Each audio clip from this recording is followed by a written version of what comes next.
नमस्कार, मी प्रीती. आवाज इंडिया मराठीमध्ये आपल्या सगळ्यांचं स्वागत आहे. तर नजर टाकूया आजच्या टॉप 10 महत्त्वाच्या घडामोडींवर.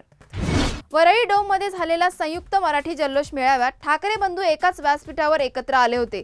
त्यानंतर दोन्ही पक्षांच्या युतीच्या चर्चा जोर पकडू लागल्या आहेत. परंतु शिवसेना, ठाकरे गट आणि मनसे यांच्या युती संदर्भात कोणीही बोलू नये असा आदेश राज ठाकरे यांनी त्यांच्या सर्व पदाधिकाऱ्यांना दिला आहे.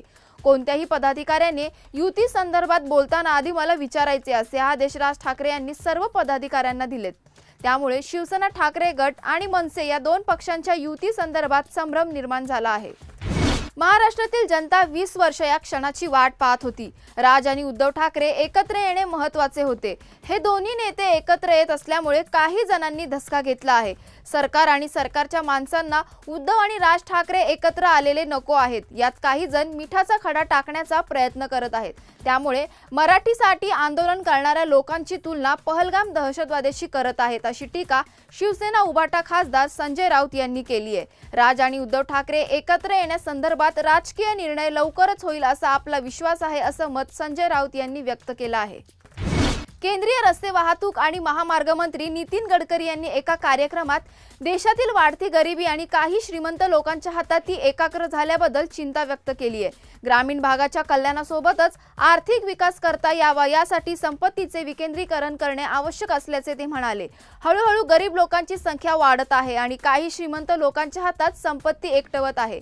असे होऊ नये. अर्थव्यवस्था अशा प्रकारे वाढली पाहिजे की ज्यामुळे रोजगार निर्माण होतील आणि ग्रामीण भागाला चालना मिळेल, असं गडकरी म्हणाले. शेतकऱ्यांच्या कर्जमाफीच्या मागणीसाठी माजी आमदार बच्चू कडू पुन्हा एकदा आक्रमक झाले आहेत. त्यांच्या नेतृत्वाखाली आजपासून 7/12 कोरा यात्रेला सुरुवात होणार आहे. स्वतंत्र भारताचे पहिले कृषी मंत्री डॉक्टर पंजाबराव देशमुख यांच्या जन्मभूमी असलेल्या यवतमाळ जिल्ह्यातील पापळ गावापासून या यात्रेचा प्रारंभ होणार आहे. सर्व जाती धर्माच्या लोकांना एकत्र येण्याचे आणि कर्जमाफीसाठी एकजुटीने लढण्याचे आवाहन त्यांनी केले आहे. मत कोणालाही द्या, पण शेतकऱ्यांच्या कर्जमाफीसाठी एक व्हा, असेही त्यांनी नमूद केले आहे. नवी मुंबईतील एपीएमसी मार्केट शेजारी असलेल्या एका ट्रक टर्मिनलमध्ये भीषण आग लागल्याने या आगीत 8 ते 10 ट्रक टेम्पो जळाल्याची शक्यता वर्तवली जाते. तर कॅरेट आणि ट्रेच्या गोडाऊनमुळे ही आग पसरली असल्याचे समोर आलं आहे. 3 तासानंतर आगीवर नियंत्रण मिळवण्यात अग्निशमन दलाच्या जवानांना यश आले आहे. मात्र ही आग नेमकी कशामुळे लागली हे अद्याप कळलेलं नाहीये. सध्या पोलीस या घटनेचा तपास करत असून सुदैवाने या आगीत अद्याप तरी कुठलीही जीवितहानी झाल्याची माहिती समोर आलेली नाहीये. राज्यभर गेल्या 2 दिवसांपासून पावसाचा जोर वाढलाय. धरण क्षेत्रात होणाऱ्या मुसळधार पावसाने अनेक धरणे भरून वाहू लागली आहेत. उजनी, गोसेखुर्द, नाशिक जिल्ह्यातील प्रमुख धरणातून सध्या मोठ्या प्रमाणावर पाण्याचा विसर्ग सुरू करण्यात आला आहे. यामुळे नदीकाठच्या गावांना सतर्कतेचा इशारा देण्यात आला असून काही ठिकाणी संपर्क तुटल्याचीही माहिती आहे. आज आषाढी द्वादशी असून लाखो भाविक सोहळा संपवून परतीच्या मार्गाला लागलेत. आषाढी सोहळ्यात महापुराचा धोका नको म्हणून प्रशासनाने नियोजन करून उजनीतून पाणी सोडणे बंद केले होते. मात्र आता उजनी धरणाकडे मोठ्या प्रमाणात पाणी येऊ लागल्याने आज उजनी धरणातून 10,000 क्युसेक विसर्गाने पाणी सोडण्याच्या हालचाली सुरू झाल्या आहेत. राज्यभरात पावसाचा जोर सध्या वाढलाय. नाशिक जिल्ह्याला पावसाने झोडपले असून अनेक भागात पूरस्थिती निर्माण झाली आहे. नार, पारसह अनेक नद्यांना पुरे आल्याने काही गावांचा संपर्क तुटलाय.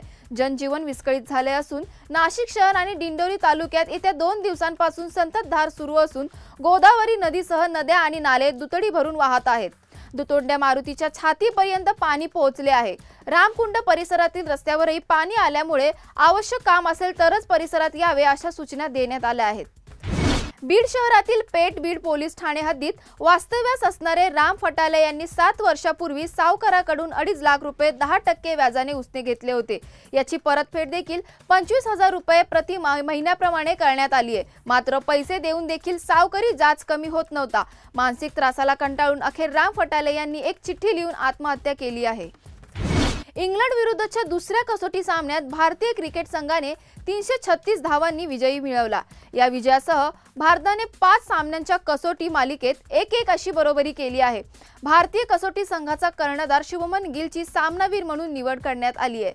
शुभमन गिलने पहिल्या डावात 269 धावा आणि दुसऱ्या डावात 161 धावा केल्या आहेत.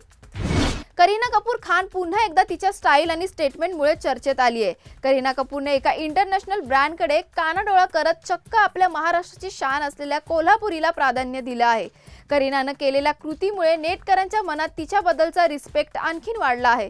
स्वतः करीनानं आपल्या इन्स्टा स्टोरीवर फोटो शेअर केला आणि त्यासोबत एक हटके कॅप्शनही दिलं आहे।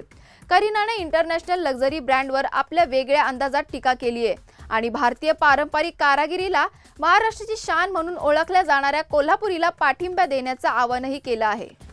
तर अशाच महत्त्वाच्या बातम्या बघण्यासाठी पाहत रहा आवाज इंडिया मराठी।